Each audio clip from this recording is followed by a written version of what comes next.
വളരെ ഈസി ആയിട്ട് ഉണ്ടാക്കിയെടുക്കാൻ പറ്റുന്ന നല്ല ടേസ്റ്റുള്ള വെയിറ്റ് ലോസിനൊക്കെ പറ്റിയ പ്രോട്ടീൻ റിച്ച് ആയിട്ടുള്ള ഒരു ദോശയാണ് പെസറട്ട്. ഹായ് നമസ്കാരം. അപ്പോൾ എന്തൊക്കെയുണ്ട് വിശേഷം? എല്ലാവരും സുഖമായിട്ടിരിക്കുന്നല്ലോ. പെസറട്ട് ഉണ്ടാക്കാൻ വേണ്ടി ഞാനൊരു ഗ്ലാസ് പച്ചപ്പയറാണ് എടുത്തിട്ടുള്ളത്. അതിൻ്റെ കൂടെ ഒരു 1.5 ടേബിൾ സ്പൂണോളം നമ്മുടെ ദോശയരിയും എടുത്തിട്ടുണ്ട്. ഇത് രണ്ടും വളരെ നന്നായിട്ടൊന്ന് കഴുകിയിട്ട് ഒരു രാത്രി മുഴുവൻ കുതിർത്ത് വയ്ക്കുക.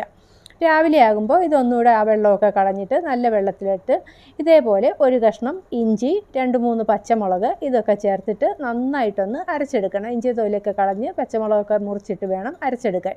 വേണമെങ്കിൽ മല്ലിയില ചേർക്കാം, നമ്മുടെ ടേസ്റ്റിനനുസരിച്ച്. ഞാൻ മല്ലിയില ചേർക്കുന്നില്ല.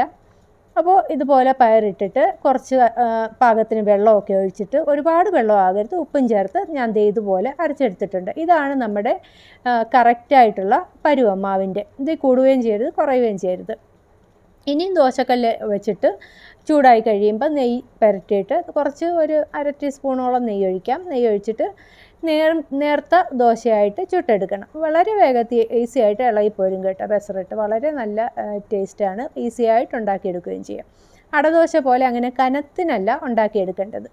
അതിൻ്റെ മുകളിലേക്ക് ഇത്തിരി കൂടി നെയ്യ് ഒഴിക്കാം. വളരെ മൊരിച്ച് എടുത്തു കഴിഞ്ഞാൽ കഴിക്കാനൊക്കെ നല്ല ടേസ്റ്റായിരിക്കും. പെസറട്ടിൻ്റെ കൂടെ വളരെയധികം യോജിക്കുന്ന ഒരു ചമ്മന്തി എന്ന് പറയുന്നത് പീനട്ട് ചട്നിയാണ്. ആവശ്യത്തിന് കപ്പലണ്ടി വറുത്തെടുക്കുക. അതിൻ്റെ കൂടെ കുറച്ച് തേങ്ങായ, പുളി, ഇഞ്ചി, പിന്നെ പച്ചമുളക്, പാകത്തിന് ഉപ്പ്, ഇത്രയും ചേർത്ത് നേർമയായിട്ട് അരച്ചെടുത്താൽ പീനട്ട് ചട്നി റെഡി. പെസറട്ടും പീനട്ട് ചട്നിയും കൂടിയാണ് നല്ല കോമ്പിനേഷൻ.